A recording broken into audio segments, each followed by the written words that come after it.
Thank you, Pastor Caleb. Saya dulu yang mengutus beliau 30 tahun yang lalu dari Los Angeles. Dia dulu di jemaat kami di Los Angeles, saudara. Terus kita kirim dia ke Jepang. Dia 2 minggu kemudian baru sadar dan nangis ketika dia sadar bahwa saya kasih dia one way ticket. Tapi Tuhan menghargai air matamu, Lab. Makanya dia hadiahkan Lucy menjadi istrimu. Wah, luar biasa sekali. Kita teman udah lama, saudara. Kita more than 30 years. Saudara, kalau saudara sudah seusia saya 62 tahun ini. Tapi persahabatan saya dengan banyak rekan-rekan hamba Tuhan yang mula-mula di IFGF ini, semuanya di atas 30 tahun, saudara. Saya bersyukur sekali bahwa kita sampai sekarang masih bersahabat, masih bisa seneng-seneng, jalan-jalan sama-sama gitu ya. Dan itu berkat Tuhan yang luar biasa, suatu relationship yang indah. Dan mungkin kebanyakan saudara belum pernah ketemu saya, karena saya udah lama banget nggak kesini. Saya nggak tahu kenapa saya nggak pernah diundang ke sini. Tapi dari dulu pun saya tidak pernah diundang, saya mengundang diri saya sendiri gitu. Dan belakangan ini memang sibuk, tahun 2019 sebelum pandemi, ya itulah hampir 6 bulan saya nggak ada di tempat church planting. Di tahun lalu aja kami, Tuhan izinkan saya buka IFGF di 12 negara yang baru, saudara. Jadi sekarang kita ada di 52 negara, haleluya. Dan Tuhan lagi mengadakan percepatan, saudara. Sampai waktu pandemi, Tuhan izinkan saya udah buka sekitar 1.500, 1.400, 1.500 gereja IFGF. Tapi di setengah pandemi ini, Tuhan izinkan saya membuka 1.600 gereja rumah IFGF di Sudan, di South Sudan, dan di Mumbai. Jadi nggak masuk akal, saudara, nggak masuk akal. Tapi itu semua yang Tuhan sedang lakukan di tengah-tengah kita semuanya. Kita saat ini, saya diundang sama pemerintah Afghanistan, Taliban. Jadi kita segera akan mulai nih di Afghanistan. Kita satu-satunya organisasi yang diundang sama mereka. Ini negara yang tidak ada hubungan diplomatik dengan negara lain manapun di dunia ini. Kita bisa masuk di sana, saya juga nggak ngerti bagaimana ya. Dan barusan ini kita buka juga di Sudan. Sudan itu sulit sekali, saudara. 0,3% Kristennya. Sudah habis waktu genocide, itu 300.000 orang dibunuh dan sebagainya, lari semuanya. Tapi di tempat demikian kita hadir kembali, saudara. Di Darfur sudah tidak ada gereja, kita mulai merintis. Ini, ceritanya tuh luar biasa, saudara. Memang Tuhan itu bekerja dengan hebat ya.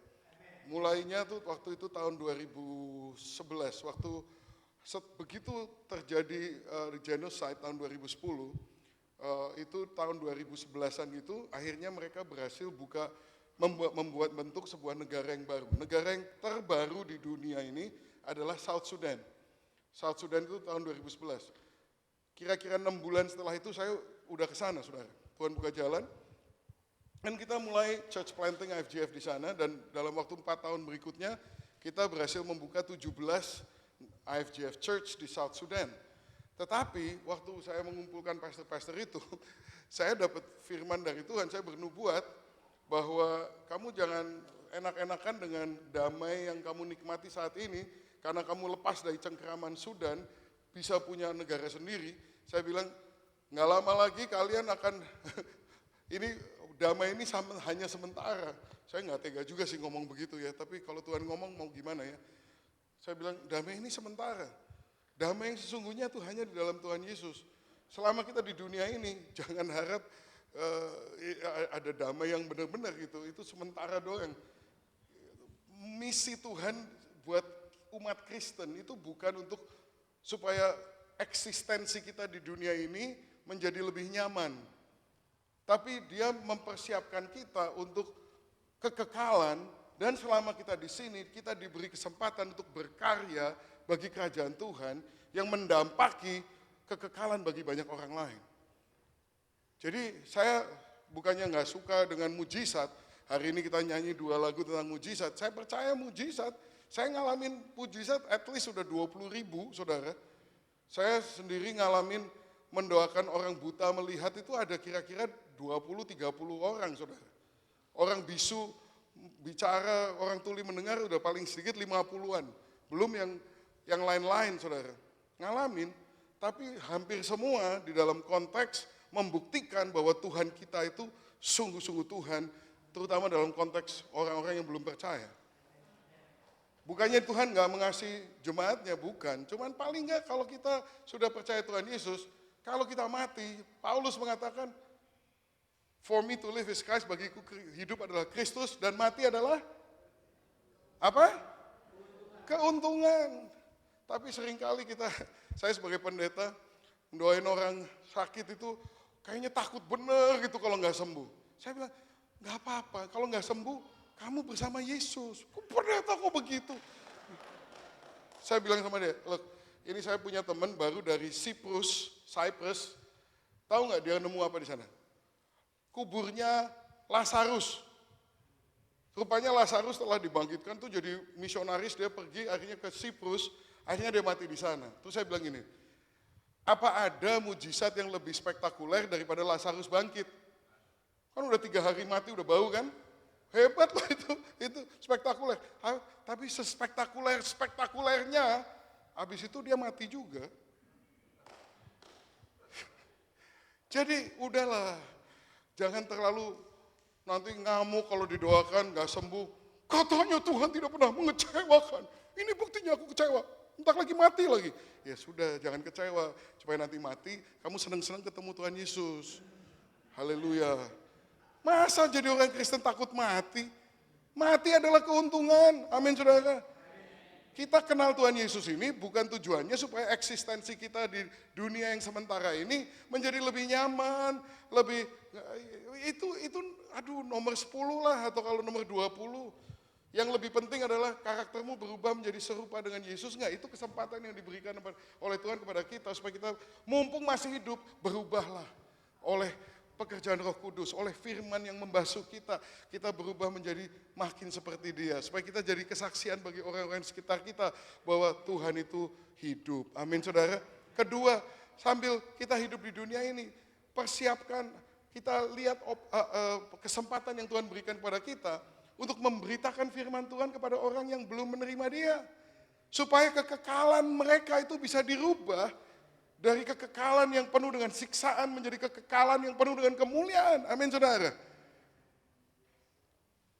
Saudara, kekekalan itu lama loh, saudara. Di Mazmur itu ya dikatakan, hari-hari yang telah ditetapkan untuk engkau telah ditulis di dalam sebuah kitab. The days ordained for me are written in your book before one of them came to be. Hari-hari yang telah ditetapkan untuk engkau ditulis dalam sebuah buku sebelum ada ada satu pun daripadanya yang jadi. Artinya di surga ada buku yang ditulis mengenai Anda. Saudara tahu nggak bahwa hidupmu ini nggak random, nggak sembrono. Nah, saudara, hidupmu berharga di mata Tuhan. Hidupmu, kita mungkin nggak merasa begitu penting sehingga ada orang mau nulis buku tentang kita. Kalau Soekarno, ada kan biografinya Soekarno gitu. Tapi kalau saudara, ada loh saudara, dan penulisnya Tuhan Yesus sendiri. Hebat loh. Mau lihat nggak bukumu nanti? Saya sih excited. Berapa saudara yakin kalau hari ini mati pasti masuk surga? Oh, banyak yang nggak angkat tangan ya. Oke. Berapa yang yakin kalau mati sekarang pasti masuk neraka? Ada yang yakin nggak? Jadi kira-kira gimana posisi saudara ini, di mana posisinya? Coba saya tanya sekali lagi, yang yakin, ini jangan diyakin-yakinin ya. Jangan diyakin-yakinin. Yang yakin betul kalau Anda mati saat ini, pasti masuk surga, angkat tangan. Oke, ya. Nah, nanti yang belum angkat tangan, Anda jujur. And you are in trouble. So I will help you solve your problem. hari ini ya saudara. Tapi yang buat yang udah yakin masuk surga, pernah bayangin nggak? Di surga itu, saya tanya dulu ini deh. Di surga ada orang kaya dan orang miskin nggak? Yang bilang ada orang kaya orang miskin, angkat tangan. Yang bilang tidak ada orang kaya orang miskin, angkat tangan. Ya oke, berarti Anda percaya surga komunis. Yang kebanyakan ambil jalan aman. Jangan angkat tangan, pendeta ini kelihatannya suka menjebak. Anda bijaksana. Kalau menurut saya sih bakal ada yang kaya, ada yang miskin. Cuman kaya dan miskinnya tidak seperti yang Anda bayangkan. Kalau kaya emas gitu kan, emas jadi aspal. Itu kayak orang bego bawa-bawa emas kan. Lain. Nah ini kenapa saya katakan ada yang kaya, ada yang miskin? Karena Tuhan Yesus bilang, jangan menyimpan harta di dunia, di mana karat dan gengat mengerusaknya, dan pencuri membongkar dan mencurinya. Tapi kan gak berhenti di situ, dia bilang, simpanlah harta di surga, di mana karat dan gengat tidak bisa merusakkannya, dan pencuri tidak bisa membongkar dan mencurinya. Berarti, mati gak bisa bawa apa-apa, tapi kalau masih hidup bisa transfer. Itu Tuhan Yesus bilangnya begitu kan. Simpanlah harta di surga. Berarti akan ada orang kaya yang nyimpan harta di surga. Nah masalahnya kan kalau itu ada pilihan, ada yang nyimpan, ada yang enggak gitu kan. Nah tapi kaya di surga itu seperti, oke saya tanya ini. Siapa yang kaya? Orang di padang pasir punya emas atau di padang pasir punya air? Ya punya air, emas nggak bisa diminum, itu ya. Oh, artinya begini, definisi kaya adalah Anda memiliki lebih daripada yang Anda butuhkan. Miskin adalah Anda tidak punya cukup dari apa yang Anda butuhkan. Ya, setuju semuanya? Definisi kaya dan miskin, setuju? Ya. Lalu pertanyaan berikutnya tentunya adalah butuh apa di surga?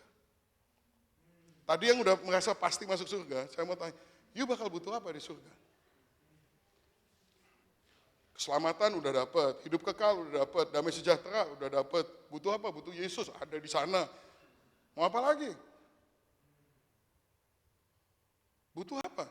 Nah, saya kasih tahu apa yang akan terjadi ketika Anda masuk surga, oke? Ini saya membayangkan saya masuk gerbang emas surga dibuka, saya masuk di sana dengan kor, haleluya, haleluya. Si Denny masuk gitu kan, itu wah glorious, Yesus di situ, wah saya akan peluk Tuhan Yesus, aduh aku akan bersamamu untuk selamanya. Saya peluk dia, ya 1000 tahun lah, kan banyak waktu di surga. Udah gitu, saya menikmati, wah surga luar biasa indahnya. Tapi suatu saat saya akan menemukan sebuah gedung yang besar yang indah, namanya perpustakaan surga. Ini nggak ada di Alkitab, ini imajinasi saya semua, oke? Jangan nanti dicek, mana perpustakaan, ini imajinasi saya sendiri, oke? Tapi ini nggak ngaco, karena tadi dibilang ada buku tertulis tentang Anda. Jadi ya nggak unreasonable lah kalau saya bilang buku itu disimpan di perpustakaan surga. Saya akan ke situ, saudara, karena saya pengen tahu benar. Saya mau lihat buku saya. Saya kepengen banget lihat buku saya. Di situ ada di section H, Hanafi, gitu kan.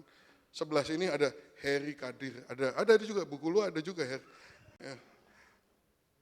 Hanafi, Daniel Hanafi. Tebel bukunya saudara, bukan tipis-tipis kayak komik gitu. Buku saya tebel. Karena sampai sekarang aja masih hidup nih, udah 62 kan. Udah lumayan tebel tuh. Saya rasa akan lebih tebel lagi, masih panjang hidup saya ini kayaknya. Itu. Dan menurut saudara bukumu itu seru nggak sih? Atau membosankan? Heri Kadir bangun pagi, gosok gigi, mandi, pergi kerja, pulang, makan, tidur.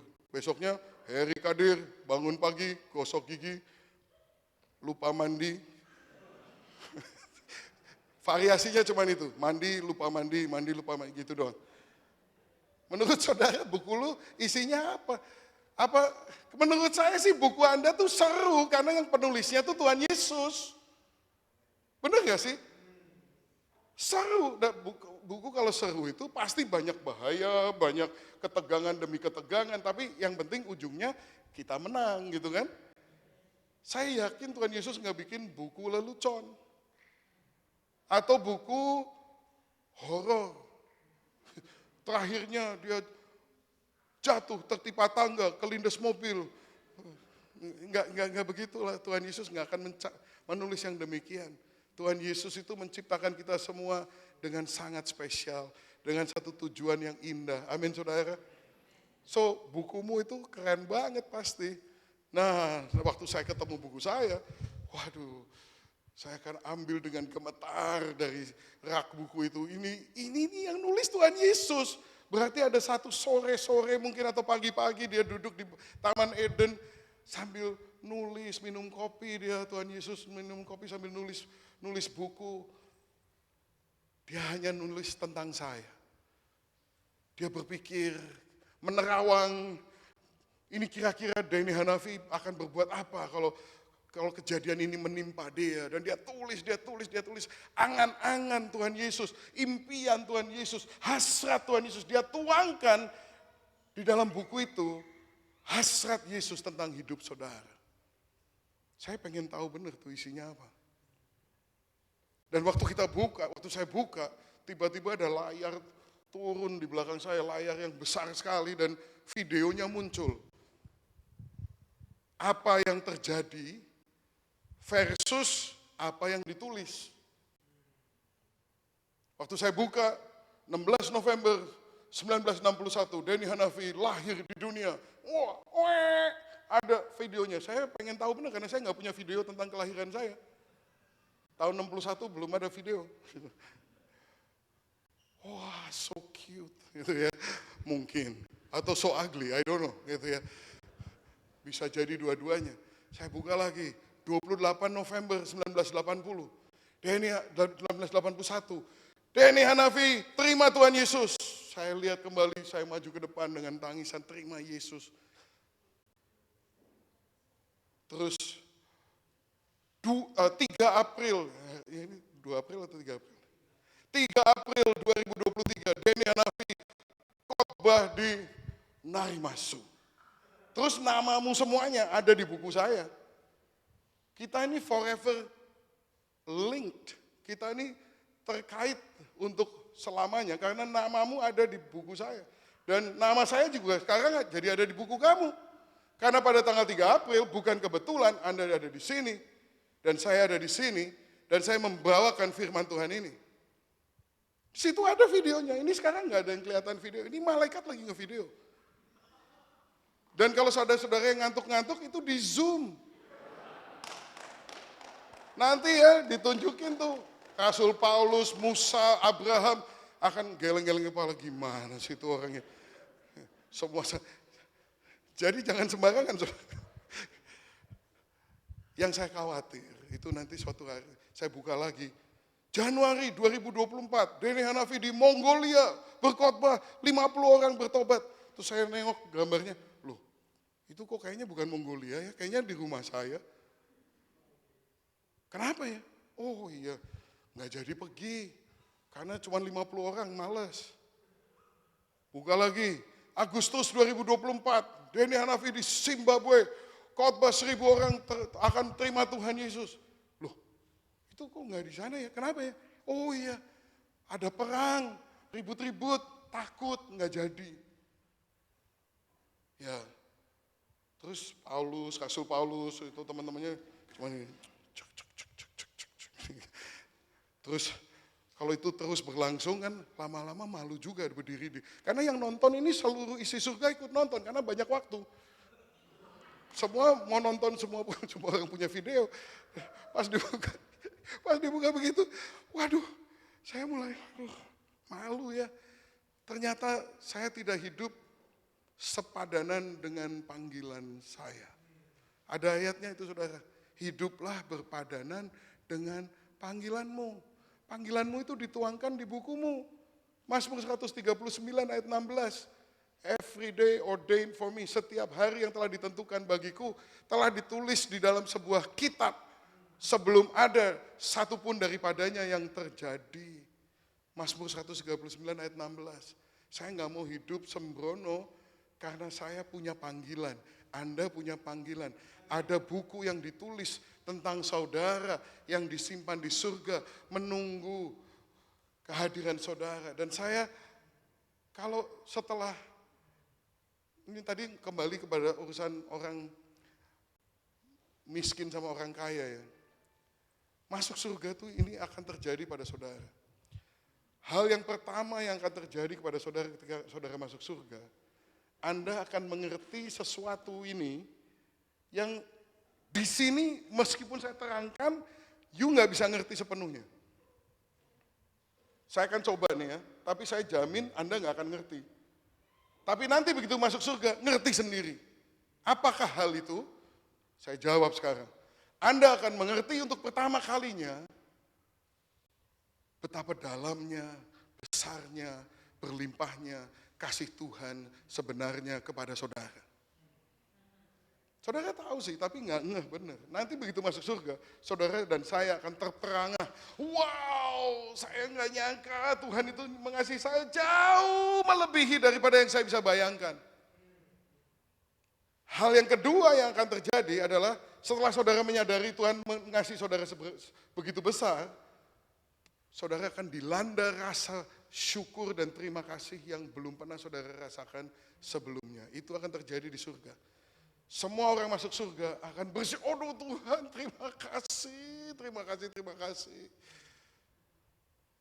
Nah, orang yang bersyukur mempunyai kebutuhan. Apa kebutuhannya? Ingin mempersembahkan sesuatu sebagai tanda ucapan syukur. Masalahnya nggak bisa bawa apa-apa. Yang bisa dipersembahkan hanya apa? Kehidupanmu di dunia. Setiap keputusanmu untuk berkorban bagi Tuhan. Setiap keputusanmu untuk taat kepada Tuhan. Itu doang yang bisa dipersembahkan kepada Tuhan. Para martir akan jadi orang-orang yang paling bahagia di surga. Karena semua yang mereka miliki mereka sudah serahkan. Nah, ketika bukumu dibuka, dan angan-angan impian Yesus buat saudara ditulis di situ semua saudara baca. Pertanyaan saya adalah begini, apakah hidupmu yang akan ditayangkan di videomu itu berpadanan nggak dengan panggilanmu? Atau jangan-jangan hidupmu jauh di bawah daripada panggilanmu? Saya takut itu saudara. Saya nggak mau masuk surga, bukunya dibuka, dan saya hidup hanya untuk diri saya sendiri di dunia ini. Penuh dengan egoisme, self-centeredness, ketakutan, tidak beriman. Kemudian itu akan dinyatakan, aduh saya akan penuh dengan penyesalan. Makanya di Wahyu dikatakan Tuhan Yesus menyeka air mata. Loh udah masuk surga kok masih ada yang nangis? Saya yakin itu tangisan penyesalan saudara. Aduh kalau aku tahu begini ya, aku dulu hidup lebih sungguh-sungguh bagi Tuhan, dan lebih berkorban bagi Tuhan. Kenapa aku begitu pedulinya dengan hal-hal yang duniawi, yang sementara aku gondelin sampai begitu, ngapain, nyesel. Makanya nangis, terus dihapus air matanya sama Tuhan Yesus, terus ditepuk pundaknya, udahlah Den, paling enggak kamu nyampe di sini. Ya nyampe sih nyampe, tapi kekekalan itu lama. Saya nggak mau menghabiskan kekekalan itu di dalam penyesalan. Saya mau menghabiskan kekekalan di dalam ucapan syukur dan sukacita, merayakan kemenangan demi kemenangan. Amin saudara. Itu tujuan kita hidup di dunia ini saat ini. Kenapa kita ada di dunia ini? Itulah sebabnya kita diberikan sesuatu tempat, fasilitas untuk menghidupi panggilan Anda yang namanya adalah gereja Tuhan. Itulah sebabnya saya kemana-mana nggak cuma nginjil, tapi saya menanam gereja. Karena nggak bisa dilepaskan. Hari ini saya ingin bicara tentang gereja Tuhan. Nah saudara, saya akan mulai dengan satu kata yang sudah asing hari-hari ini, yaitu kata yang namanya sacred. Sacred atau sakral, kata ini sudah tidak terlalu relevan bagi banyak orang. Nah saya kasih ilustrasi, apa sih ini kata sakral ini. Saudara ingat Uza di 2 Samuel 6, waktu dia seorang yang baik menurut saya sih. Waktu itu tabut perjanjian dibawa dengan kereta, terus lembunya tuh kesandung apa gitu, tabutnya udah mau jatuh, Uza tahan dengan tangannya, tapi kan tabut perjanjian gak boleh dijamah. Waktu dia jamah, dengan maksud baik, Tuhan bunuh dia. Wih, kok begitu ya? Saul, dia kehilangan kerajaannya. Kenapa? Karena dia membuat persembahan sebelum Samuel itu datang kembali. Padahal kalau dipikir-pikir, Samuel yang udah janji mau datang kembali, nggak datang-datang. Dia udah nunggu 7 hari. Sebenarnya kalau dia nggak peduli sama sekali, ngapain persembahan segala macam. Dia mempersembahkan, tapi ditolak. Kenapa ditolak? Karena dia tidak mempunyai otorisasi dari Tuhan untuk memberikan persembahan. Kok gitu ya? Ini it doesn't settle well with me. Kayaknya Musa setelah berkorban sekian banyak gak masuk ke dalam tanah perjanjian gara-gara suatu saat dia disuruh bicara sama sebuah batu untuk mengeluarkan air, tapi saking keselnya dia sama orang Israel, dia pukul batu itu. Sambil ngomong, haruskah kami mengadakan air ini buat kamu semuanya yang begitu tegar hati. Gara-gara itu gak masuk ke dalam tanah perjanjian. How about Ananias dan Safira? Mereka jual tanahnya untuk disumbangkan ke gereja, cuman gak seluruhnya, dan waktu ngomong bilangnya seluruhnya, cuman gitu aja. Kalau saya jadi pendetanya, ya lumayan lah udah ngasih begini banyak, kenapa sih? Dibunuh sama Tuhan, right there. Berapa saudara mulai mempunyai suatu sedikit masalah dengan Tuhan? Kok gitu? Berapa saudara, nggak usah angkat tangan, berpikir, kok gitu ya? Kalau Anda jujur sama dengan saya juga, kok gitu banget sih? Tahu nggak kenapa kita ngomong gitu? Karena kita nggak ngerti kata ini. Sacred. Dia Tuhan. Dia tidak perlu memenuhi tuntutan otak kita yang mengatakan ini reasonable, ini nggak reasonable. Dia tidak punya ambisi untuk menjadi a user-friendly God. Dia Tuhan. Siapa kita untuk mempertanyakan dia? Tapi banyak manusia, terutama di dalam budaya kita sekarang ini, pusatnya dia bukan Tuhan, memang pusatnya dirinya sendiri.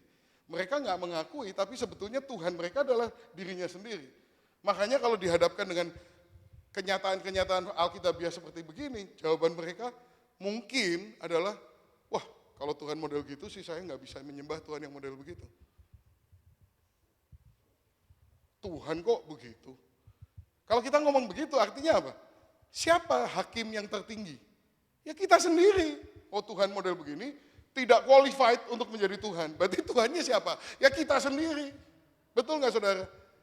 Nah inilah pengertian kata sacred. Kita perlu mengerti bahwa Tuhan itu tidak bisa dipertanyakan. Amin. Nah ini mulai ada masalah di tempat ini, saya udah mulai kelihatan. Ada beberapa sedikit yang mengangguk setuju, dan beberapa ini udah mulai nggak enak nih gereja ini. Karena kita ingin menjadikan Tuhan dan gereja kita itu menurut keinginan kita. Makanya kita marah kalau apa yang kita minta nggak dikasih. Nah, sekarang saya mau bicara tentang gereja Tuhan, the Holy Church. Sebenarnya saudara ya, the Holy Church ini luar biasa sekali. Matius 16 ayat 18. Dan aku pun berkata kepadamu, engkau adalah Petrus dan di atas batu karang ini aku akan mendirikan jemaatku dan alam maut tidak akan menguasainya. Tidak ada sesuatu yang lain yang disebutkan oleh Tuhan Yesus bahwa ini yang aku bangun. Tuhan Yesus nggak bangun anything else. Satu-satunya hal yang Yesus masih lakukan di dunia ini saat ini adalah ini. Membangun gerejanya. You better believe it bahwa yang dia bangun itu sakral. You better have some respect. Yang dia bangun itu sakral.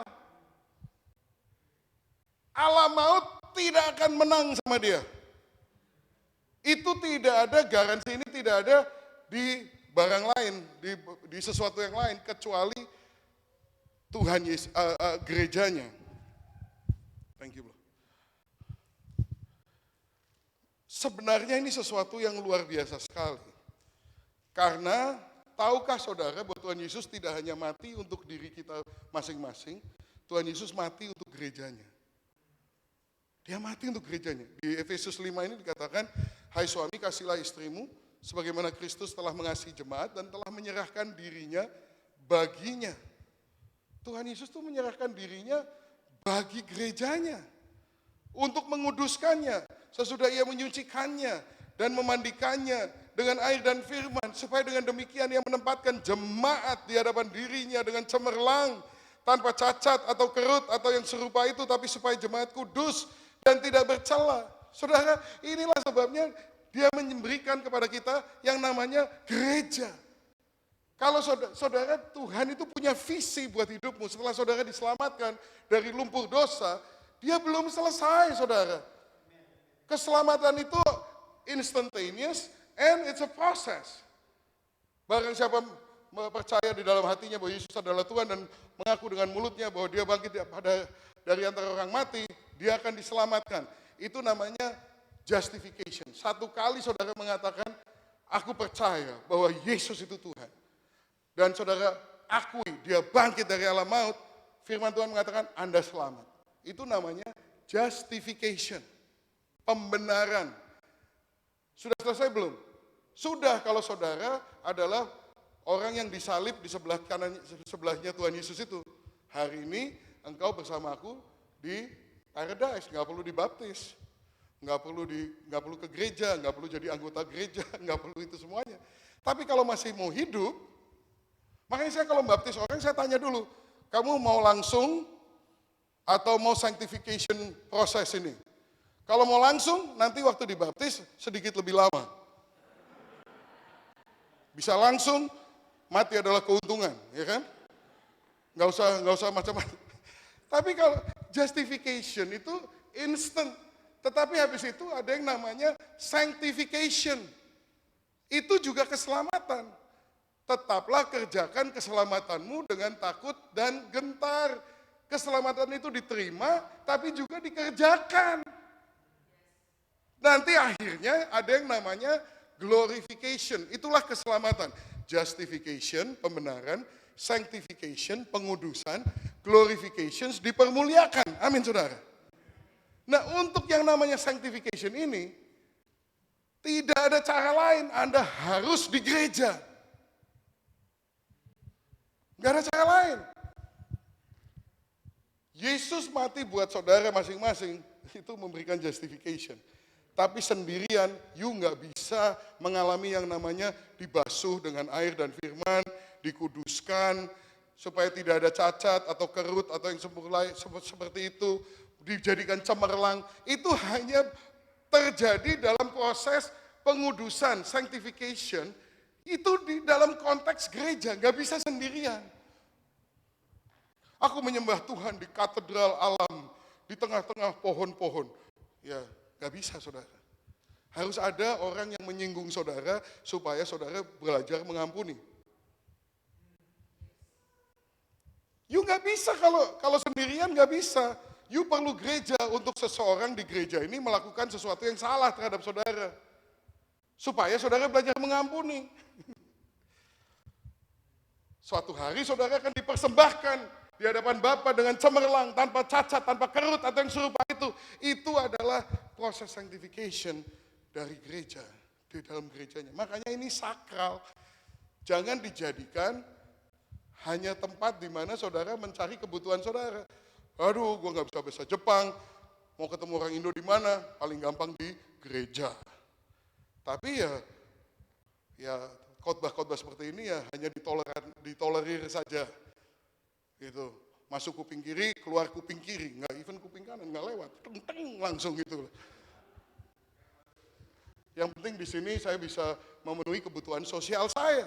Saya katakan saudara, ya itu pilihan saudara memang. Tapi saudara, inilah the purpose of the church. Tidak ada kehormatan yang lebih besar daripada menjadi bagian daripada gereja Tuhan. Karena ini yang bangun Tuhan Yesus sendiri. Karena yang dia bangun ini menyucikan kita supaya kita suatu hari akan cemerlang di hadapan Tuhan. Amin saudara. Efesus 5 ayat 29. Sebab tidak pernah orang membenci tubuhnya sendiri tapi mengasuhnya dan merawatinya sama seperti Kristus terhadap jemaat. Karena kita adalah anggota tubuhnya. Saudara, kita diberi kesempatan jadi anggota tubuh Kristus. Pernah mikir nggak siapa kamu dan siapa itu Kristus? Kok kita bisa jadi anggota tubuhnya itu loh. Saya ini nggak bisa mikir karena saya ini, aduh, nggak layak sama sekali saudara. Kok bisa ya diberi kesempatan menjadi anggota tubuh Kristus? Rahasia ini besar, tapi yang aku maksudkan ialah hubungan Kristus dengan jemaat. Dialah satu-satunya yang tidak takluk kepada maut, bersemayam dalam terang yang tak terhampiri. Tahu nggak siapa Yesus itu? Dia bersemayam di dalam terang yang tidak terhampiri. Tapi kita anggota tubuhnya. Saudara, matahari itu 150 juta kilometer jaraknya dari bumi. Saudara ngeliatin matahari aja nggak bisa. Apalagi mendekat matahari, nyenggol gitu, nggak bisa. Dan kita nyambung menjadi anggota dengan dia yang tinggal di dalam terang yang tidak terhampiri, yang bersinar lebih daripada sejuta matahari.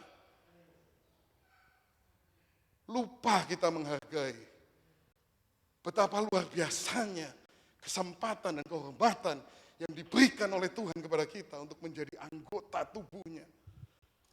Kita memperlakukan gerejanya seolah-olah ini hanya sebuah klub aja. Kenapa kok nggak datang minggu lalu? Nggak enak lah. Si Heri Kadir gue bilang, hai, dia nggak jawab. Yang bener loh. Mau Heri Kadir jungkir balik, whatever. Yang ngundang kamu ke dalam ini hal yang begitu luar biasa. Ini Tuhan Yesus yang bersinar lebih daripada sejuta matahari. Mengundang engkau menjadi bagian daripada tubuhnya. Satu-satunya harapan yang saudara bisa miliki untuk menjadi tidak berkerut, tidak bernoda, dan diberi persembahkan di hadapan Tuhan dengan cemerlang, hanya ini.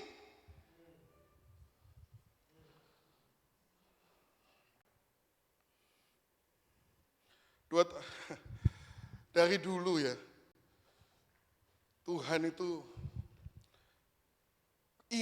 dia cinta sekali sama kita, sehingga dia berkali-kali terjadi suatu intersection between heaven and earth. Mulai dari burning bush Musa, tiang awan, tiang api, itu sesuatu yang spektakuler terjadi ketika surga hadir di bumi, saudara. Heaven intersect with earth. Salah satu yang sangat spektakuler itu ketika dua Tawarikh 7, ketika Salomo mendedikasikan bait Allah. Wow, itu luar biasa sekali. Itu prototipe daripada gereja itu di sana saudara.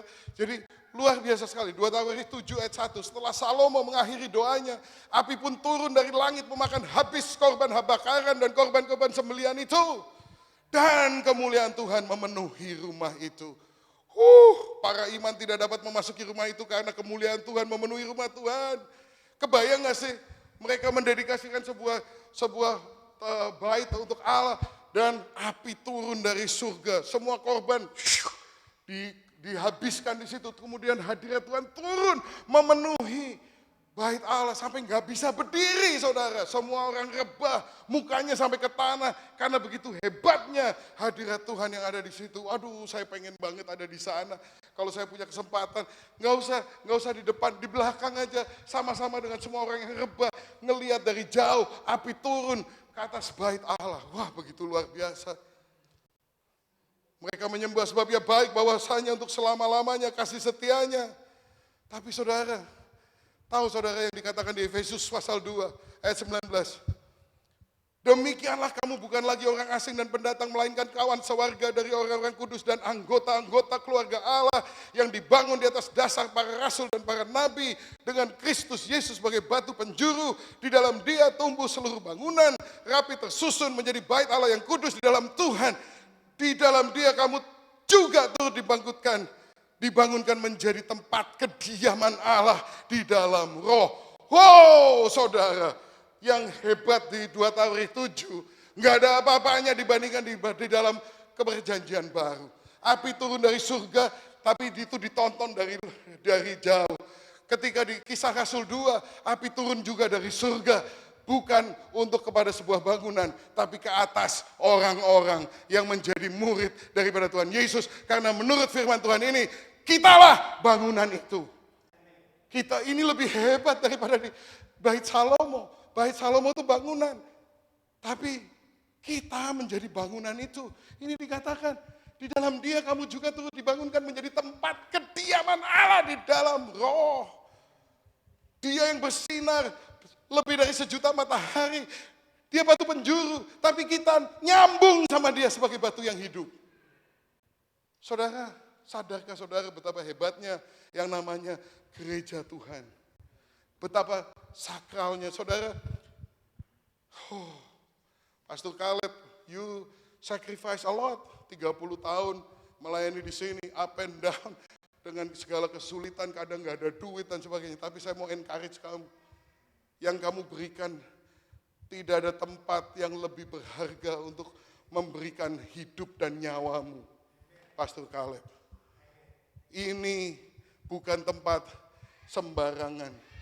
Tidak ada tempat yang lebih hebat daripada gereja Tuhan. Dan the good news is, gereja Tuhan bukan bangunan. Gereja Tuhan adalah kita semua yang mengatakan, ya, saya mau menjadi batu yang hidup. Yang akan ditempatkan bagi pembangunan suatu rumah Tuhan. Sudahkah saudara jadi batu hidup itu? Karena enggak semua orang yang nongol di sini, belum tentu. Itu membutuhkan suatu keputusan. Meskipun ini kehormatan yang enggak masuk akal besarnya, tetap membutuhkan keputusan dari saudara. Ya gila sih kalau enggak mau sih. Tapi ya tetap harus membuat keputusan. Saya mau diselamatkan. Saya mau menerima kasih karunia yang terlalu besar ini. Siapa saya memang enggak masuk akal saya diselamatin. Saya mestinya dihukum. Tapi kalau Tuhan Yesus mati buat saya nggak minta, tapi Dia tuh sudah mati buat saya. Ya apa yang, ya saya mau terima lah. Tapi itu kan membutuhkan keputusanmu, bahwa kamu mau menerima kasih karunia yang besar itu, pemberian Allah yang tidak ada taranya itu membutuhkan keputusanmu, mau terima atau enggak. Dan setelah saudara terima keselamatan, saudara diberikan kesempatan menjadi bagian daripada rumah Tuhan yang sedang dibangun. Saudara mesti mengatakan, ya saya mau dibangun, karena sebagai batu yang hidup akan ada proses. Batu itu kan nggak bisa ditumpuk kalau nggak dikerat dan diluruskan supaya bisa ditumpuk satu dengan yang lain. Akan ada perubahan yang harus Anda lakukan dalam kehidupanmu, dalam karaktermu, dalam kebiasaanmu. Akan ada yang ngomongin, Pastor Caleb akan ngomong, dia kelihatannya orang baik, tapi kalau saudara hidupnya nggak sesuai firman, dia bakal ngomong, bro, ini ada sesuatu dalam hidupmu yang harus dirubah, bro. Gak bisa begini terus. Dia seorang gembala, panggilannya dia begitu. Dan juga harus membuat keputusan. Baik pastor, karena saya ditempatkan di tempat ini sebagai salah satu batu yang hidup. Saya mau setelah membuat komitmen untuk dibangun menjadi rumah kediaman Allah. Meskipun ini sakit, meskipun saya nggak suka, saya akan turut firman Tuhan. Karena saya mau menjadi murid, bukan pengunjung di rumah Tuhan. Atau saudara bisa bilang, bro, udah untung gua nongol hari Minggu. Saya bisa ke tempat lain. Ini masalahku pribadi, lu jangan ikut-ikut lah. Saya masih respect you Pastor Caleb sebagai pastor, but you do your thing, I do my thing. Bisa saudara ngomong begitu.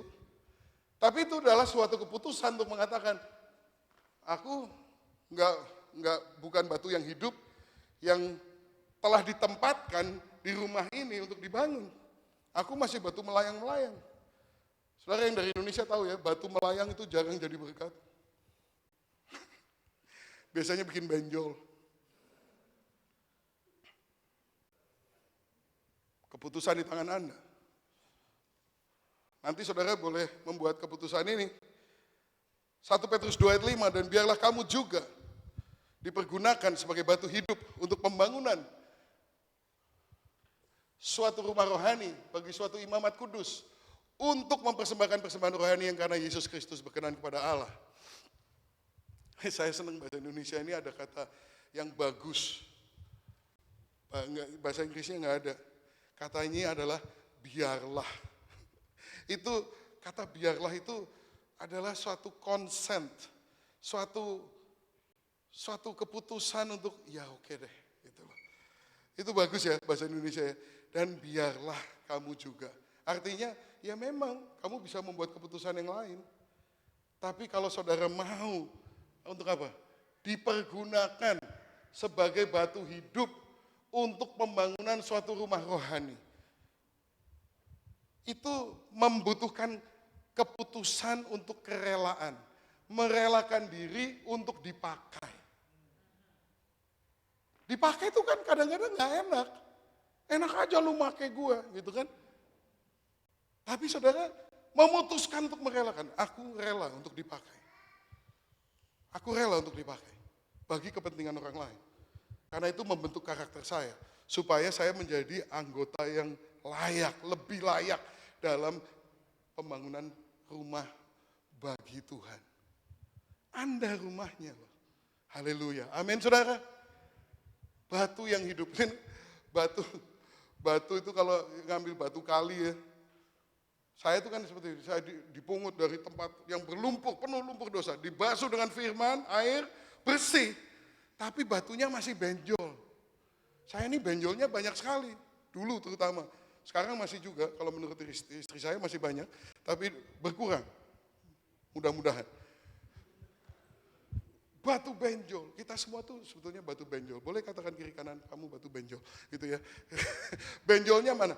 Saya dulu benjolnya cepat marah, nggak sabaran, maunya banyak, galak. Cepat marah, saya udah ngomong belum cepat marah. Emosi. Nah, apa yang Tuhan lakukan? Batu benjol ini dimasukin musik ministry. Ketemu sama batu benjol lain yang benjolnya memang lain. Ini benjol cepat marah, itu benjolnya cepat tersinggung. Cocok sekali nggak tuh? Itu cocok sekali, masuk pelayanan sama-sama. Jedet gitu kan. Nah, pada saat itu yang namanya besi menajamkan besi, manusia menajamkan sesamanya, itu terjadi. Saya mulai disadarkan. Saya ini orangnya kasar ya. Dengan kerendahan hati saya harus minta maaf. Berubah nggak? Ya berubah lah. Yang cepat tersinggung, belajar mengampuni. Begitulah para batu hidup itu dipapras. Saudara kalau pernah lihat Borobudur itu ya, batu-batu itu kan nggak pakai semen loh. Batu-batu ditumpuk kok bisa berdiri beratus-ratus tahun. Ya karena rata, coba kalau benjol-benjol semua ditumpuk nggak bakal bisa berdiri. Amin saudara. Ya inilah tujuannya.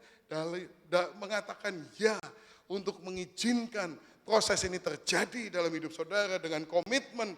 Aku meskipun udah nggak suka sama semua orang di musik ministry, tapi aku akan tetap hadir, tetap mengampuni, dan tetap melayani. Itu yang membentuk saudara. Amin. Komitmen itu memungkinkan proses ini terjadi. Haleluya.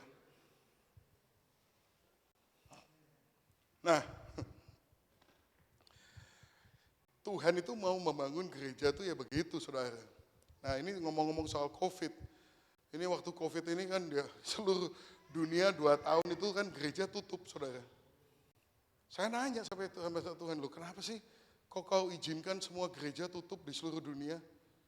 Apa you gak suka sama gereja? Tahu gak saya doa gitu dijawab apa sama Tuhan? Iya, aku memang gak suka. Oh maksudmu gereja orang lain dong? Enggak, gerejamu juga. Hah? Yang bener aja, menurut saya gereja saya bagus loh. Kenapa kamu nggak suka? Kenapa Tuhan nggak suka gereja saya? Karena menipu. Menipu.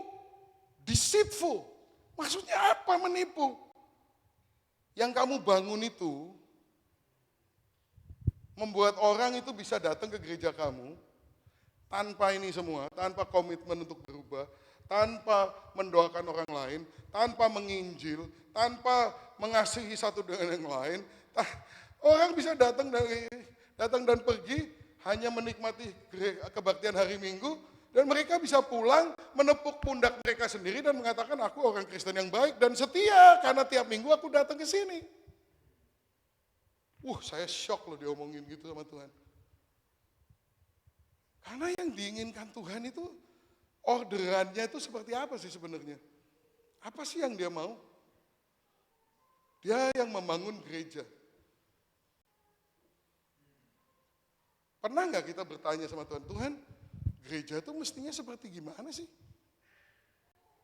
Nah, kalau di banyak kota besar di Indonesia, apalagi juga di Amerika, itu ada saudara sebagai jemaat mungkin nggak ngerti ya, tapi persaingan antara gereja itu adalah persaingan untuk mendapatkan jemaat yang paling banyak dong. Karena pendeta kan manusia, dia ingin merasa sukses kan. Pendeta kalau mau merasa sukses gimana? Ya kalau jemaatnya banyak, berarti dia, saya ngomong 100 orang dengar. Atau saya ngomong 500 orang dengerin. Saya ngomong 2.000 orang dengerin. Yang 2.000 merasa saya lebih besar dari kamu. Saya lebih berharga dari kamu. Kamu cuma 500, kamu cuma 100. Saya 2.000. Apa ada itu di Alkitab? Masalahnya gini loh. Yang kita disuruh kita nggak lakuin. Tapi yang nggak disuruh kita lakuin. Ini saya ngomong pendeta lah, mostly ya. Maksudnya yang disuruh apa? Yang disuruh kan Matius 28 ayat 19. Segala kuasa di surga dan di bumi telah diberikan kepada aku. Karena itu pergilah. Kata yang pertama ya setelah diberi kuasa itu adalah pergilah. Jadikan semua bangsa muridku. Baptislah mereka dalam nama Bapa, Putra, dan Roh Kudus dan ajarlah mereka untuk melakukan segala perintah yang telah kuberikan kepadamu. Right? Itu artinya discipleship. Apalagi yang diperintahkan? Tuhan Yesus ngomong gini, kalau kamu tidak menyangkal dirimu, memikul salibku dan mengikut aku setiap hari, engkau tidak layak disebut sebagai muridku. Itu yang disuruh. Kita disuruh bikin murid. Artinya murid apa? Murid itu adalah seorang yang menyangkal diri, pikul salib, dan ikut Yesus setiap hari. Itu yang disuruh. Itu nggak kita lakuin.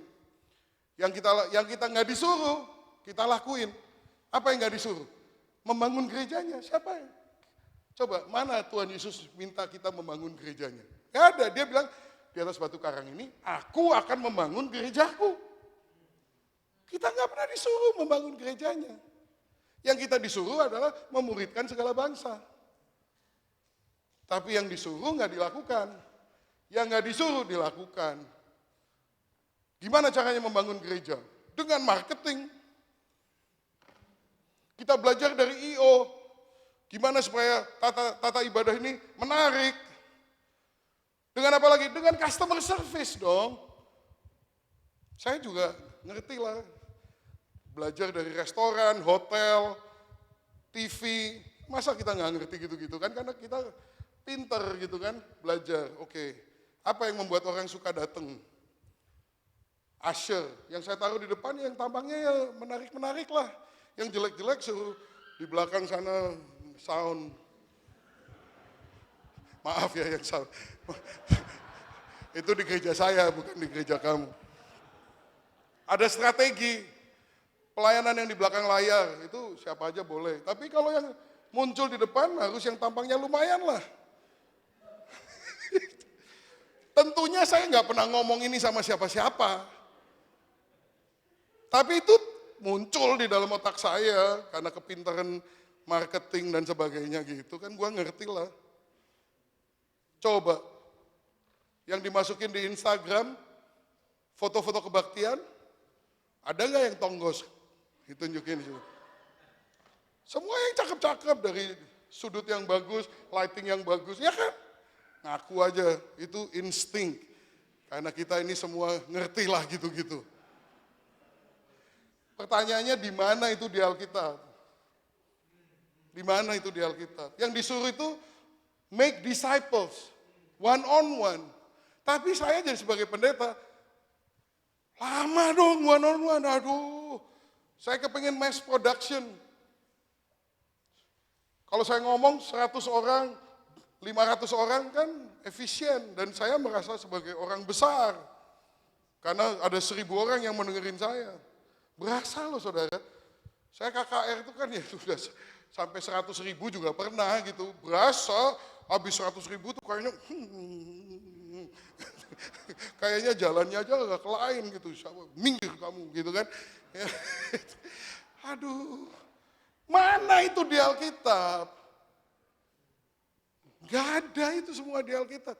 Tapi itu menjadi motivasi begitu banyak bagaimana gereja itu dilakukan. Makanya kita mau memperbaiki hal-hal yang berkontribusi tentang itu gitu loh. Yang diurusin ya begitu, di sini nggak terlalu lah ya. Tapi kalau saudara lihat gereja-gereja yang gede-gede di Amerika segala macam, waduh. Jadi gini ya, pernah mikir nggak? Gereja itu dilahirkannya di mana? Di ruangan atas, upper room. Kisah 1 ayat 13 atau 14. Di ruang atas, upper room. Pernah mikir nggak kenapa di ruang atas? Kok aneh bener gitu. Kalau ada ruang atas berarti ada ruang bawah kan? Sebelum ke ruang atas biasanya orang lewat ruang bawah. Tapi di ruang bawah itu bukan gerejanya. Saya pikir-pikir benar juga, gereja itu modelnya begitu. Roh Kudus dicurahkan di ruang atas. Visi Tuhan untuk menyebarkan Injil ke seluruh dunia, menjadikan semua bangsa muridku, diberikan di ruang atas. Tapi ruang bawah ini, saya simpulkan ada 4P. Inilah 4 faktor yang membuat orang datang ke gereja. 1, place, tempat. 2, personality atau pendetanya.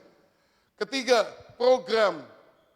4, people, orangnya. Jadi begini, orang memilih ke gereja tertentu banyak dipengaruhi, oh tempatnya dekat dari rumah, tempatnya bagus, tempatnya memadai. Atau kedua, personality-nya, siapa yang khotbah? Pendetanya itu siapa? Saya jemaatnya Pak sini, Pak ini, itu kan. Nah, kalau ini masalahnya, makin jago khotbahnya, makin banyak pengikutnya kan. Nah, apa itu salah? Well, kenapa sekarang jadi populer celebrity pastors? Karena pernah ingat nggak, Israel tuh pernah dimarahin sama Tuhan karena minta raja. Pernah ingat nggak? Mereka minta raja, Tuhan mengatakan kamu menolak aku. Terus dikasih Saul. Waktu Saul itu digambarkan di Alkitab, dia ngomong lebih tinggi dari semua orang, berperawakan tegak dan tampan dan sebagainya. Persis. Jadi kenapa sih masalahnya apa? Lebih mudah menyembah sesuatu yang kelihatan dan bisa dijamah daripada menyembah Tuhan yang tidak kelihatan. Padahal tugas kita di gereja ini itu is connect with God. Itu kan misi kita kan? Aja connect with God. Tugas saya sebagai pendeta adalah menolong saudara untuk connect langsung sama Tuhan. Tapi manusia nih seneng juga sih. Aduh Koden, Koden kapan khotbah lagi? Saya maunya dengar saya mau datang kalau Koden yang khotbah. Kenapa? Aduh nggak tahu deh Koden khotbahnya, aduh saya paling suka khotbahnya Koden. Koden ini kan ya manusia seneng digituin kan. Terus saya tanya, lu kenapa kamu seneng khotbah saya? Aduh nggak tahu deh, pokoknya enak deh gitu. Koden tuh lucu. Hah? Oh, saya tanya, tadi saya khotbah apa? Oh, Lupa kok dan tahu, pokoknya lucu. Jadi ternyata saya ini pelawak, bukan pendeta. Tapi gitu udah seneng. Pokoknya banyak pengikut. Itu masalahnya. Tahu nggak bedanya pedagang sama pemimpin? Pedagang itu sukses kalau dia melihat kebutuhan dan dia penuhi. Menciptakan cara untuk memenuhi kebutuhan itu. Itu namanya prinsip dagang. Pemimpin tahu bedanya mana kebutuhan yang perlu diisi dan mana yang tidak perlu diisi. Tuntutan pasar memang butuh raja, mau raja. Sayangnya tidak kurang pendeta yang, oh lu butuh raja, gue juga bisa. Dan ini panggung ini dijadikan ajang untuk mendisplay apa? Kepiawaiannya dia untuk berkhotbah. Jagonya khotbah, bisa engage, bisa lucu, bisa dengan prop, bisa dengan ilustrasi, membuat orang itu tertarik. Masalahnya apa? Orang itu mestinya dibuat jatuh cinta sama firman Tuhan, bukan kepada khotbah. Banyak orang seneng khotbahnya, belum tentu Senin sampai Sabtu baca firman. Tidak semua khotbah yang menarik itu membuat saudara jatuh cinta sama firman. Banyak khotbah yang menarik itu membuat saudara jatuh cinta sama khotbahnya itu. Tiap minggu nyari, dengerin dia. Jadi saya bilang di gereja saya, mulai sekarang saya nggak mau khotbah yang bagus lagi. Saya akan khotbah jelek, supaya kamu geleng-geleng kepala dan pulang, waduh itu khotbah kok begitu, saya cari sendirilah dari firman Tuhan. Nah, firman Tuhan itu jauh lebih berharga daripada khotbah yang lucu dan menarik. Saudara kalau mau dibangun, jangan jadi pecandu khotbah bagus. Jadilah pecandu firman Tuhan itu sendiri. Baca sendiri, hargai firman Tuhan itu. Amin saudara. Haleluya. Saya nanya sama Tuhan di 4 P tadi. Kedua, personality. Ketiga, program. Tempat ini bagus, Sunday school-nya, sekolah minggu buat anak saya bagus. Keempat, nah ini yang menurut saya agak kelewatan. Tapi nggak ada orang mau ngaku. The people. Artinya, saya suka ke gereja ini karena orang-orangnya itu orang-orang yang saya suka. Ini kalau di Amerika ya, ini kalau di tempat pekerjaan sekuler udah ilegal, tapi masih dilakukan sama gereja. Orang mengatakan gini, tempat yang paling diskriminatif di seluruh Amerika adalah gereja pada hari Minggu. Ada black church, white church, Chinese church, Korean church. Iya. Masa saya mau ngomong Indonesian church, ngomong kita Indonesian church. Sudah sampai Korean kita stop di situ saja. Kenapa begitu? Di tempat kerjaan nggak boleh ada white, black, itu udah nggak boleh. Kenapa? Ya oke lah kalau Anda masih pendatang di Jepang, belum bisa bahasa Jepang, ngomongnya masih bahasa Indonesia, oke. Tapi saya ngomongin gereja saya yang udah berpuluh-puluh tahun di sana, mereka datang dari Indonesia, punya anak di Amerika. Anaknya kan orang Amerika, nggak bisa bahasa Indonesia. Tapi mengotot, gerejanya tetap harus Indonesia. Lalu saya bilang, kamu mikirin anak lo nggak? Kamu yang memutuskan pindah ke Amerika. Tanggung jawab dong dengan keputusanmu. Belajar bahasa Inggris yang benar, sehingga paling sedikit kamu bisa debat sama anakmu yang kelas 2 SD dan menang. Kamu mau jadi orang tua model apa? Gimana kamu mendidik anak kamu kalau kamu nggak bisa debat sama anak kamu sendiri? Gak suka loh orang Indonesia diomongin begitu. 10 tahun yang lalu kami beli sebuah gedung di pusat kota Monrovia. Gedung itu berusia 100 tahun. Di depannya itu parknya dan city hall segala macam itu di situ semua. Jadi ini gedung ini ikon buat kota itu. Jadi saya katakan, wow, kesempatan yang luar biasa kita diberi gedung yang begitu ikon di tengah-tengah kota sehingga kita bisa menjangkau kota ini bagi Yesus. Saya pikir semua orang akan sukacita. Saya bilang, oke, mulai sekarang kita bahasa Inggris dan makanan sehabis kebaktian kita ganti dari soto menjadi taco.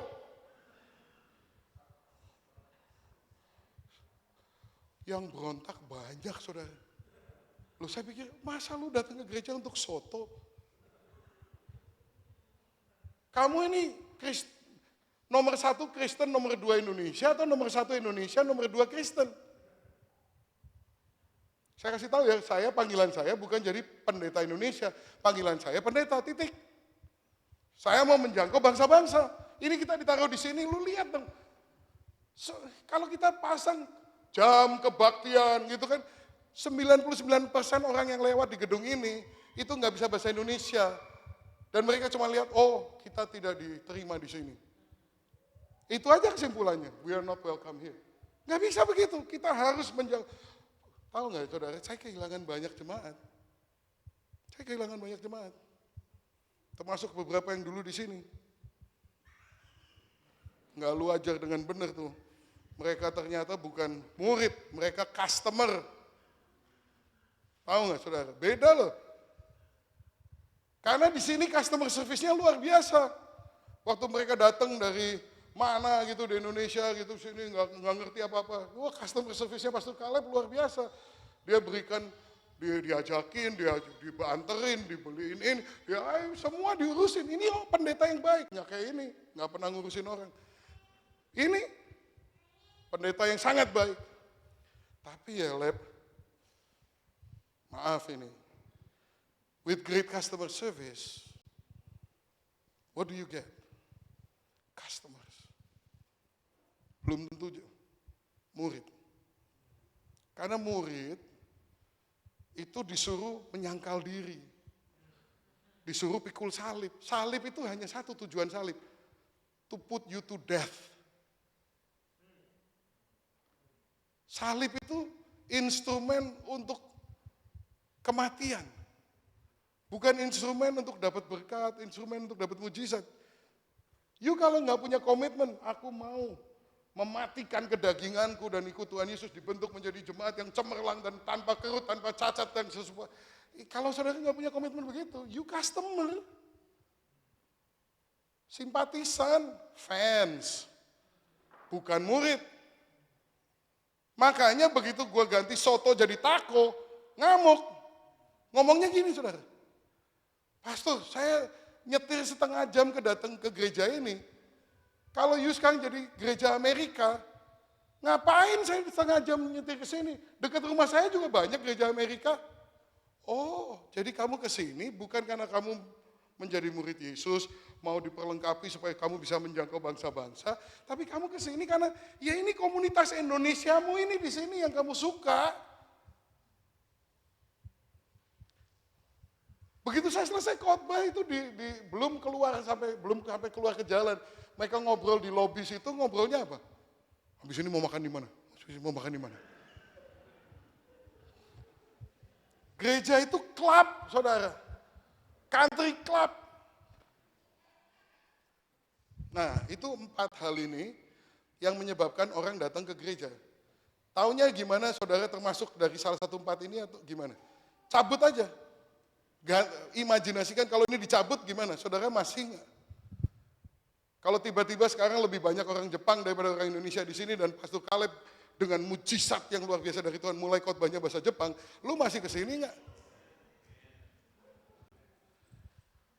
Kalau tempatnya pindah, lu masih ke sini nggak? Kalau programnya berubah, masih ke sini nggak? Kalau pengkhotbahnya ganti, jadi yang galak seperti begini, masih ke sini nggak? Masih bersemangat menjadi rumah Tuhan atau tidak? Karena kita kebanyakan consumer oriented. Semua kita tuh kebanyakan memilih pilihan-pilihan dalam hidup kita itu berdasarkan suka nggak suka. Mau makan apa? Apa yang you suka, apa yang ya of course lah. Makanan, pakaian, rumah, pekerjaan, pacar. Ya of course kita cari dari melalui suka dengan suka. Masalahnya kalau udah soal gereja, saya kasih tahu ya, semua perubahan yang baik dalam kehidupan saya tidak datang dari hal-hal yang saya suka. Semua perubahan yang baik, yang godly, yang ilahi dalam kehidupan saya, semuanya datang dari hal-hal yang tidak saya suka. You mau dibentuk atau mau enjoy? Nah itu pertanyaannya. Itulah yang saya merasa Tuhan menegur kita semuanya. 4 hal ini membuat orang datang ke gereja, tapi itu baru ruang bawah, saudara. Gereja itu tidak lahir di ruang bawah, lahirnya di ruang atas. Saudara mau membuat keputusan nggak hari ini? Saya nggak mengkondem saudara, tidak menuduh saudara kalau saudara datang karena ini gereja Indonesia. Ya jelas lah, ini memang gereja Indonesia. Saudara tertarik datang sini karena bisa ketemu orang-orang Indonesia. Siapa tahu dapat jodoh Indonesia lebih baik lagi. Saya nggak menyalahkan, saya juga dapat jodohnya di gereja Indonesia. Dia lari terbirit-birit sih sebetulnya permulaannya. Tapi waktu saya akhirnya bertobat dan saya sungguh-sungguh, luluhlah dia. Haleluya. Tuhan berbelas kasihan kepada saya. Jadi saya nggak condemn Anda semua untuk itu. Tapi pertanyaan saya adalah, now that you are here, are you willing to go upstairs?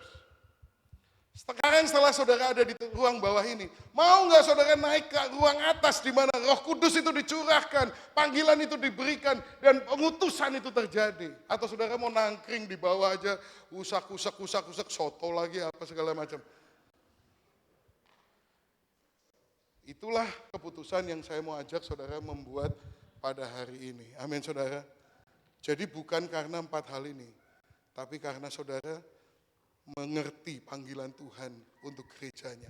Saya mau dibentuk. Saya mau menerima kehormatan yang terbesar ini, menjadi bagian dari sesuatu yang sangat sakral. Satu-satunya hal yang Tuhan Yesus sedang bangun di dunia ini. Aku mau menerima kehormatan yang besar ini untuk bisa menjadi bagian daripada the intersection of heaven and earth. Hadirat Tuhan di dunia ini adalah di dalam gerejanya, saudara. Aku mau menjadi batu yang hidup, yang nyambung dengan batu penjuru, yang bersinar lebih daripada sejuta matahari. Betapa luar biasanya kehormatan ini aku terima. Aku mau naik ke ruangan atas di mana aku dipenuhi dengan Roh Kudus. Dan aku mau menerima pengutusan Tuhan. Karena firman-Nya mengatakan kau akan dipenuhi dengan kuasa ketika Roh Kudus turun ke atas kamu. Dan kamu akan menjadi saksiku Yerusalem, Yehuda, Samaria, dan ke ujung bumi. Kalau Tuhan kirim aku ke ujung bumi, aku akan berangkat. Amin saudara. Pada hari ini saya ingin bertanya hal ini. Keputusan di tangan saudara.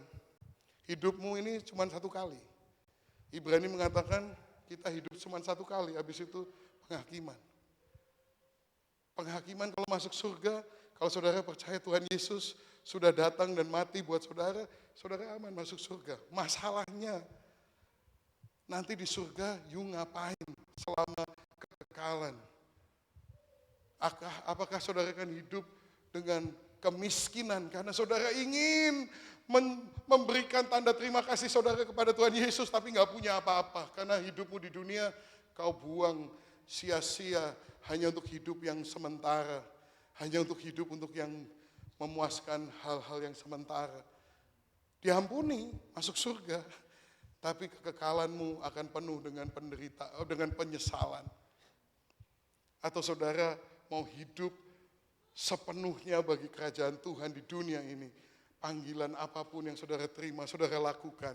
Sehingga ketika saudara masuk surga nanti, saudara bisa mempersembahkannya kepada Tuhan Yesus sebagai ucapan syukurmu kepada Dia. Amin. Haleluya. Mari kita berdoa. Bapa yang makasih. Tuhan, kami dengar firman-Mu hari ini. Kami berdoa ya Tuhan. Engkau begitu luar biasa mengasihi kami sehingga Engkau datang ke dunia ini untuk memberikan nyawa-Mu supaya kami bisa ditebus dari kesalahan kami. Sesungguhnya Tuhan, kami seringkali tidak menyadari bahwa kami melanggar firman-Mu, melanggar dan kami berdosa dan kami tidak menyadari bahwa upah dosa adalah maut. Kami tidak sadar bahwa dosa-dosa yang kami anggap remeh dan sepele itu sebetulnya telah mendatangkan suatu hukuman mati yang belum dilaksanakan tapi sudah menunggu kami.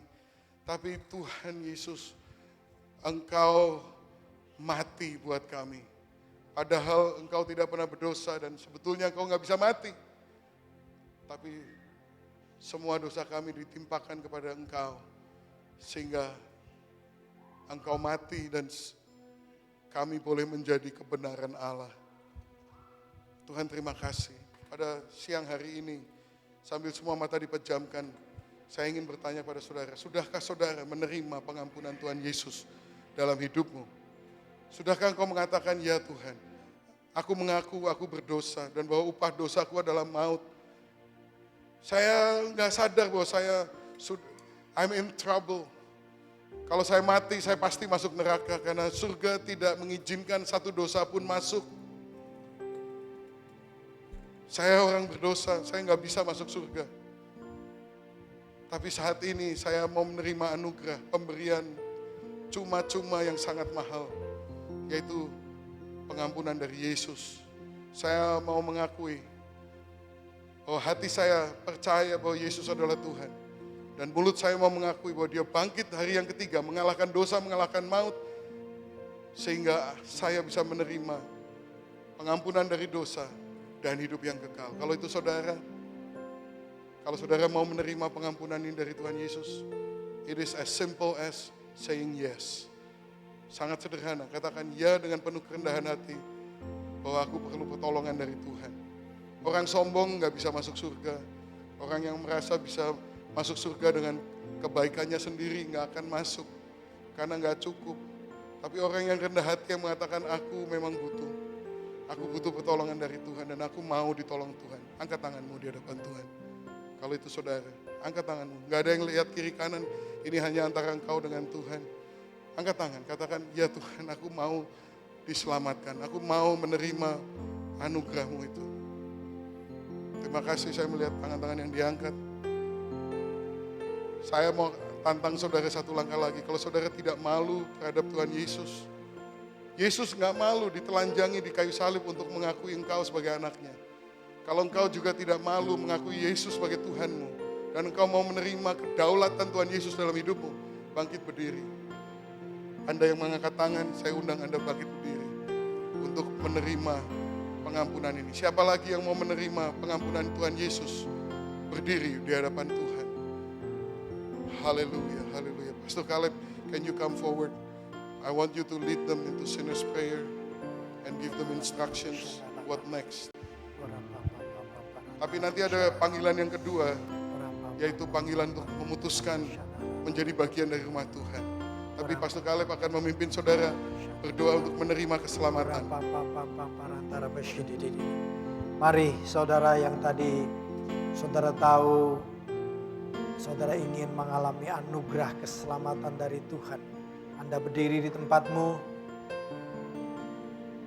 Dalam firman Tuhan di kitab Roma tertuliskan, barang siapa yang mengaku dengan mulutnya bahwa Yesus adalah Tuhan dan dalam hatinya percaya bahwa Yesus telah dibangkitkan dari antara orang mati, maka ia dibenarkan dan diselamatkan. Kalau Anda ingin dibenarkan, diselamatkan, saat ini bersama-sama saya mengatakan, Tuhan aku percaya pada firman-Mu. Tuhan aku percaya pada firman-Mu. Yang berkata bahwa mulutku mengaku Yesus adalah Tuhan. Yang mengatakan bahwa mulutku mengaku bahwa Yesus adalah Tuhan. Mulutku mengakui bahwa Yesus adalah Tuhan. Mulutku mengaku bahwa Yesus adalah Tuhan. Dan hatiku percaya. Bahwa Yesus telah dibangkitkan dari antara orang mati. Bahwa Yesus telah dibangkitkan dari antara orang mati. Aku sudah mengaku dengan mulutku. Aku sudah mengaku dengan mulutku. Aku sudah percaya dengan hatiku. Aku sudah percaya dengan hatiku. Karena itu aku percaya. Aku dibenarkan. Aku diselamatkan. Terima kasih Tuhan. Untuk keselamatan yang Kau berikan. Aku percaya. Dalam nama Yesus. Bahwa Engkau membenarkan aku. bahwa Engkau membenarkan aku. Artinya Engkau mengampuni segala dosa dan kesalahanku. Artinya Engkau mengampuni segala dosa dan kesalahanku. Aku percaya Aku percaya dosa dan kesalahanku sudah diampuni. dosa dan kesalahanku sudah diampuni. Amin. Amin. Aku diselamatkan. Aku diselamatkan. Amin. Amin. Amin. Amin. Amin. Haleluya. Silakan duduk saudara sekalian. Satu hal lagi, Tuhan memberikan kepada saudara undangan kehormatan. Bukan hanya diselamatkan, tadi adalah justification. Tapi berikutnya ini adalah sanctification, pengudusan. Itu suatu proses umur hidup. Saudara diberikan kesempatan, mau nggak saudara, untuk mengambil tempat saudara sebagai batu yang hidup di dalam pembangunan suatu rumah rohani yang akan menjadi tempat kediaman Tuhan. Itu membutuhkan komitmen. Aku ditempatkan di sekitar saudara-saudaraku sekitarku ini. Yang ini aku gak suka, tapi aku terima dia sebagai saudaraku. Yang ini aku lebih gak suka lagi, tapi aku terima dia juga. Karena tidak ada yang kebetulan. Tuhan menempatkan orang-orang ini di sekitar saya untuk kebaikan saya. Untuk perubahan dalam kehidupan saya. Supaya saya suatu hari oleh proses sanctification ini akan dipersembahkan di hadapan Bapa tanpa kerut, tanpa celah, tanpa noda, tanpa yang serupa itu. Cemerlang di hadapan Bapa. Aku tahu ini gak mudah, makanya aku memutuskan untuk jadi murid. Bukan hanya penonton, bukan hanya penggemar, bukan hanya pelanggan, bukan customer, bukan fan, bukan simpatisan. Tapi aku mau jadi murid, artinya aku berani untuk sangkal diri. Artinya begini, ketika aku menemukan bahwa keinginanku, kebiasaanku, perbuatanku tidak sesuai dengan Alkitab, aku akan berubah. Meskipun gak mudah. Kalau keinginanku gak sesuai dengan Alkitab, aku akan rubah keinginanku. Kalau perbuatanku tidak cocok dengan Alkitab, aku akan bertobat dan merubah tingkah lakuku. Itu artinya menyangkal diri. Pikul salib. Aku akan mematikan segala sesuatu yang tidak berkenan kepada Allah dalam hidupku. Itu suatu proses. Itu artinya jadi murid. Ikut Yesus setiap hari. Jadi apapun yang Tuhan Yesus inginkan. Bukan saudara cuman mau cari enaknya dari Tuhan. Berkat, mujizat. Tapi kalau Tuhan Yesus bilang, kamu pergi ke Afghanistan untuk mati di sana. Oke, hidupku adalah milikmu. Aku akan memuliakan engkau dengan hidupku dan aku akan memuliakan engkau dengan matiku. Itu keputusan. Belum tentu Tuhan ngomong begitu. Tapi komitmennya adalah aku milik Tuhan. Aku akan ikut Tuhan Yesus kemanapun dia mau aku pergi. Itu artinya jadi murid. Nah sekarang saya mau tantang saudara. Tadi sudah diterima Tuhan Yesus, selamat.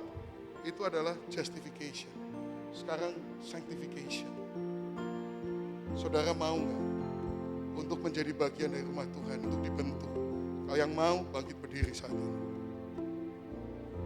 Jangan ikut-ikut. Tapi pikirkan baik-baik. Kalau ini adalah keinginan saudara. Aku mau ditempatkan. Aku mau ditempa. Aku mau dibentuk. Kalau ada yang gak sesuai dengan keinginanmu, aku mau berubah. Tapi suatu hari aku mau bisa dipersembahkan di hadapan Bapa tanpa cacat, kerut, noda, tapi cemerlang di hadapan Tuhan. Mari bangkit berdiri yang mau. Karena tidak ada paksaan dalam rumah Tuhan. Dan yang nggak berdiri pun saya mau katakan kepada saudara, saudara you're still welcome here. Anda tetap diterima di sini. Suatu hari nanti ada waktunya Tuhan akan bicara, engkau akan membuat keputusan itu. No problem. Tapi yang mau bangkit berdiri dan kita akan berdoa bersama-sama. Katakan sama-sama, Tuhan Yesus saya berdiri tanpa paksaan. Saya berdiri karena saya memutuskan bahwa saya milik-Mu dan saya mau ditempatkan di gereja ini sebagai batu yang hidup, siap dikerjakan, mau berubah, dan mau untuk diutus kemana saja. Saya mau dibentuk sesuai firman-Mu. Saya bukan pelanggan, saya murid. Saya mau menyangkal diri. Saya rela pikul salib. Saya mau ikut Yesus seumur hidup saya. Inilah hidupku, aku serahkan menjadi milik-Mu. Terima kasih Tuhan. Berkaryalah melalui aku. Di dalam nama Tuhan Yesus, ini komitmenku. Haleluya. Tuhan Yesus, terima kasih. Mari semuanya kita saat ini bangkit berdiri. Kita sembah Dia. Haleluya, haleluya. Kami memuji kebesaran-Mu,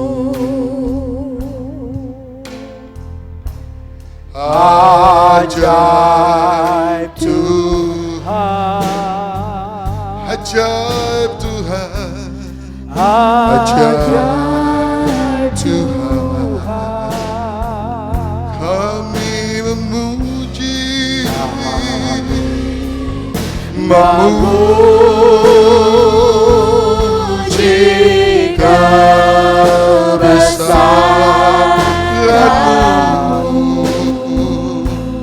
Haleluya, Ajaib Tuhan, ajaib Tuhan. haleluya. Kami memuji kebesaran-Mu. Ajaib Engkau Tuhan, Ajaib Tuhan, ajaib Tuhan, ajaib Tuhan. Kami memuji kebesaran-Mu. Ajaib Tuhan, ajaib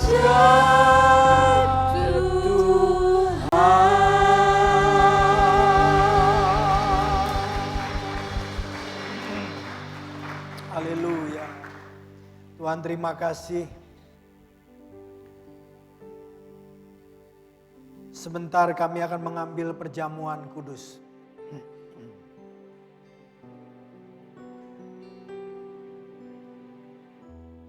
Ini adalah keajaiban-Mu ya Tuhan.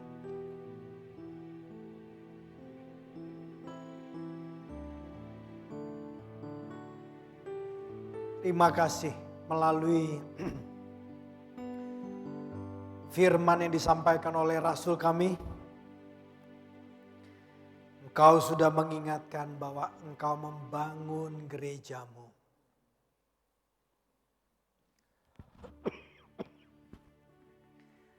Gereja adalah sesuatu yang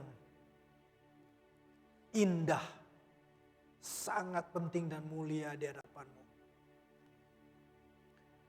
Dan Kau membangunnya dengan pengorbanan-Mu sendiri. Engkau mengorbankan diri-Mu supaya kami ditebus dan diundang oleh-Mu untuk menjadi bagian daripada gereja-Mu. Terima kasih Tuhan. Dan kami diundang untuk menjadi bagian daripada rencana-Mu yang mulia. Menjadi rumah kediaman Tuhan dalam roh. Terima kasih Tuhan. Walau kami banyak hal kami tidak mengerti. Dan belum saat ini belum mengerti. Kami percaya kami akan dibawa setahap demi setahap. Sehingga di dalam rencanamu menyelamatkan kami melalui pengorbanan Kristus yang mati disalibkan. Yang mempersembahkan tubuhmu untuk dihancurkan, dicambuk, dipukuli. Dan kau memberikan seluruhnya darahmu, tidak ada yang tersisa demi menebus kami. Engkau akan bawa kami Tuhan, untuk kami boleh mengenal kebenaran-Mu.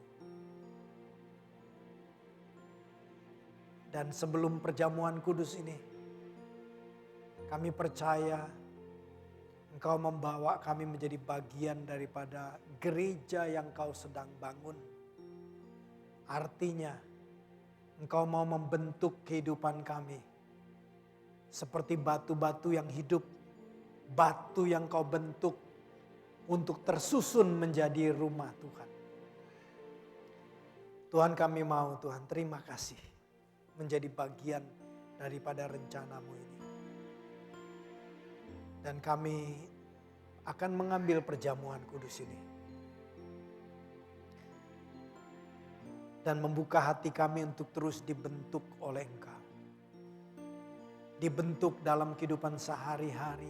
Dibentuk di dalam kehidupan berjemaat.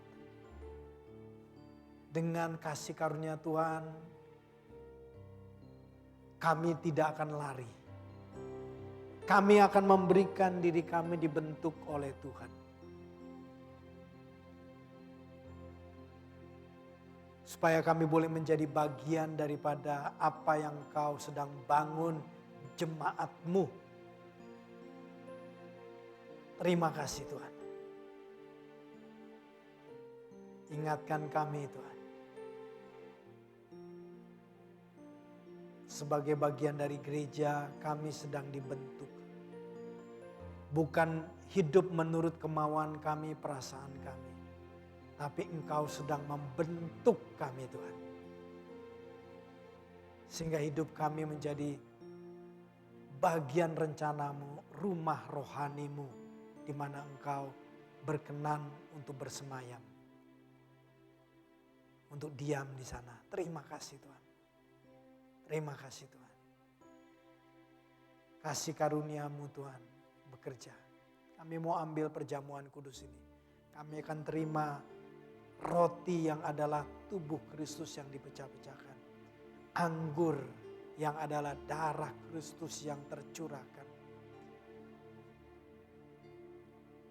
Karena dengan ini Engkau menebus kami. Dengan ini Engkau memberikan undangan kepada kami. Menjadi bagian daripada gereja yang Kau sedang bangun Tuhan. Terima kasih Tuhan. Kami mau hidup kami dibangun oleh Tuhan. Haleluya, haleluya. Sambil kita menyanyikan, maka jiwaku memuji Tuhan. Tim perjamuan kudus bisa mempersiapkan diri untuk maju ke depan.